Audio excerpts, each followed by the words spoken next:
Assalamualaikum warahmatullahi wabarakatuh. Bapak, Ibu, dan pemirsa di seluruh tanah air, arti mudik adalah menyempurnakan ibadah puasa. Suatu hari Rasulullah kumpul dengan para sahabat. Beliau tanya begini, "Tahu gak kamu siapa orang yang bangkrut? Orang sial, sial dangkalan. Sial dangkalan itu udah jatuh ketiban tangga, udah sakit ketiban tangga lebih sakit. Siapa orang yang bangkrut itu?" Macam-macam jawaban para sahabat. "Ya Rasul, orang yang bangkrut, orang yang lebaran kagak bisa mudik."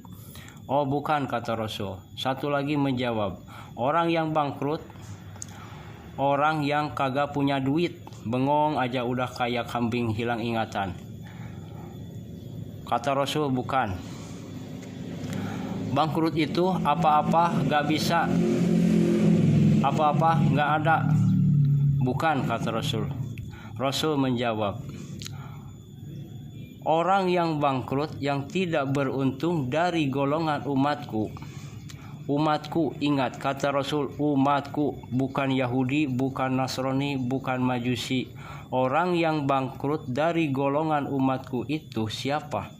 Orang yang besok di hari kiamat menghadap Allah dengan membawa pahala sholatnya karena dia tukang sholat. Lapor Tuhan, ini pahala sholat saya, yang wajib, yang rawatib, yang sunat, tarawehnya, yang 21, yang 443, kayak Persib. Malam-malam lah macam-macam. Wasyamin, dia juga setor dengan pahala puasanya. Nih, puasa saya nih, yang Ramadannya, yang 6 hari Syawalnya, yang Senin Kamisnya, setor. Pahala zakat, karena waktu di dunia dia tukang zakat, ahli sodakoh. Sayang, kata Rasul, tapi sayang. Di satu pihak bawa pahala kebaikan, di lain pihak bawa kesalahan. Kenapa? Dia datang karena pernah mencaci maki orang, pernah makan harta orang dengan cara yang dolim, pernah mengalirkan darah orang dengan cara yang dolim, pernah fitnah orang dengan cara yang dolim. Kalau ini yang terjadi, lagi enak-enak dia setor pahala sembahyang, setor pahala sunat, setor pahala zakat, setor pahala puasa. Nih Tuhan setor. Dah tiba-tiba ada orang datang ujug-ujug. "Sebentar Tuhan." "Apa Kang?" Mungkin ini orang dari Sunda kayaknya. "Ini orang benar ahli sholat, tapi waktu di dunia, Masya Allah, abi ieu pernah dipitnah ku manehna. Hancur nami baik abdi, tercoreng muka jidat di abdi. Isin abdi, tapi waktu di dunia abdi teu bisa males," kata si amang-amang yang protes tadi. Karena dia orang kaya raya, waktu di dunia dia tidak membalas.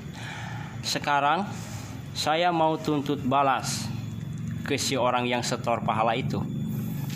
Kata Tuhan, "Benar itu? Benar. Nih pahala sembahyang lu kasih dia." Bures tuh pahala sembahyang. Terus kata orang lagi bilang, "Ini pahala zakat, sedekah saya Tuhan." Datang lagi banyak orang.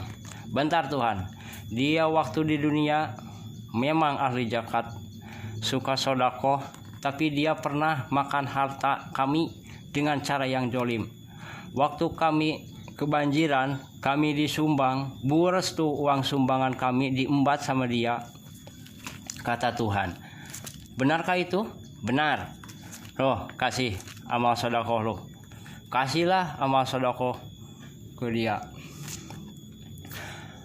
"Tuhan, ini pahala puasa saya. Tuhan, ini pahala Ramadan saya.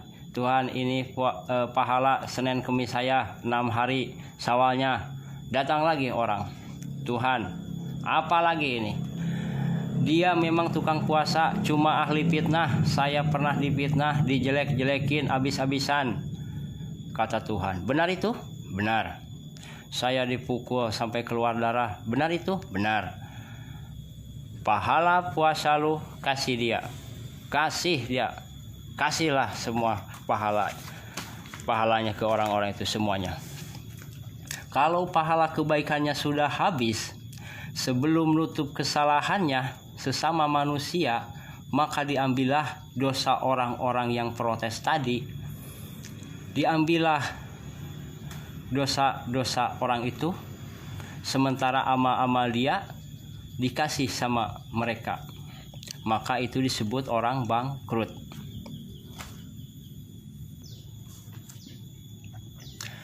Dimakan hartanya dengan cara dolim, kemudian dikasihkan ke dia, dia bangkrut. Pahala dipretelin, dosa dikasih. Ibarat dagang, modal habis, barang habis, tagihan utang datang terus. Akhirnya dia dimasukkan ke neraka. Nauzubillahi min dzalik. Orang ini cuma baik hubungannya kepada Allah, tapi tidak baik hubungannya dengan sesama manusia. Orang difitnah, harta orang dimakan secara dolim, darah orang dia alirkan dengan alasan tidak benar. Maka dari itu, terkait dengan kisah tadi, artinya upaya mendorong kita untuk melakukan silaturahmi, karena tidak semua keluarga kita tinggal di Jakarta, bahkan lebih banyak tinggal di kampung. Mudiklah kita untuk menyempurnakan ibadah kita. Sekali lagi, menyempurnakan ibadah puasa kita. Bapak Ibu hadirin yang saya hormati, dengan apa? Dengan silaturahmi. Kalau kita dosa kepada Allah dengan Ramadan, insya Allah, karena barang siapa yang berpuasa di bulan Ramadan dengan iman dan mengharapkan ridho Allah, insya Allah diampuni dosa yang sudah lalu kepada Allah. Sedangkan kita tidak saja dosa kepada Allah, kita bersalah kepada sesama manusia. Kepada Allah kita langsung taubat kepadanya. Dosa kepada manusia, Allah belum akan memberikan maaf kalau kita belum minta maaf kepada yang bersangkutan. Maka sering diajarkan ulama-ulama kita, dosa kepada Allah syarat taubatnya ada 3. Nyesel, janji gak ngulangin, sama ninggalin kejahatan. Tapi kalau dosa kepada manusia, syarat taubatnya ada 4. Yang 3 ya tadi itu, yang keempat balikin yang bersangkutan kepada manusia, hak-hak manusianya.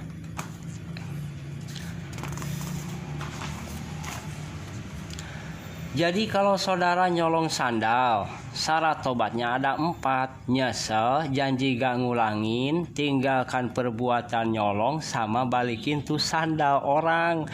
Ini menyangkut hak orang. Gak bisa tuh Tuhan tobat-tobat tapi sandal dipakai terus. Itu menyangkut hak orang.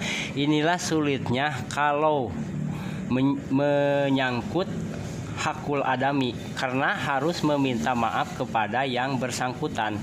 Ini yang mendorong kita untuk pulang mudik.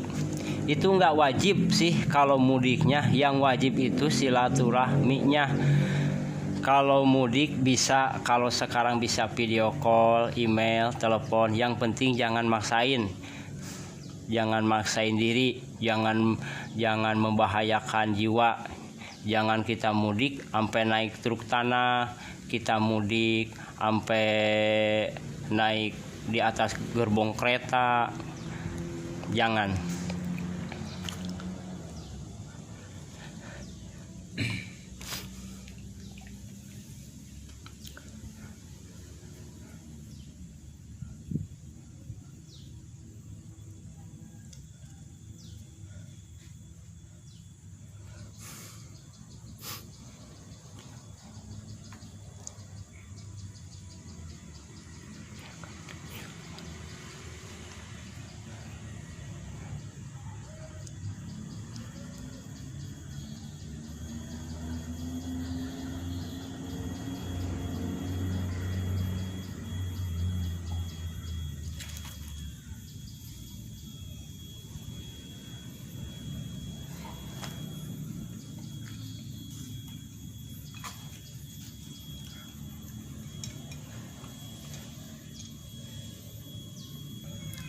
Maka dari itu, buat kawan-kawan semuanya, silakan mudik, tapi jangan lupa perhatikan keselamatan diri masing-masing, jangan ugal-ugalan.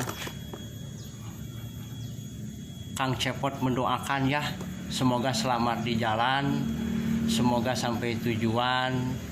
Utamakan keselamatan, jaga silaturahmi dengan orang-orang rumah, apalagi dengan bapak, dengan ibu, dengan saudara-saudara.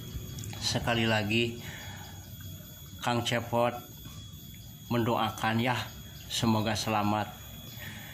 Jangan kita udah capek-capek puasa, udah capek-capek amal, udah capek-capek ibadah, akhirnya ujung-ujungnya kita termasuk orang yang bangkrut di hadapan Allah. Naudzubillah. Assalamualaikum warahmatullahi wabarakatuh. Jangan lupa subscribe channel ini ya, semoga kedepannya lebih bermanfaat dan lebih sukses lagi. Assalamualaikum warahmatullahi wabarakatuh.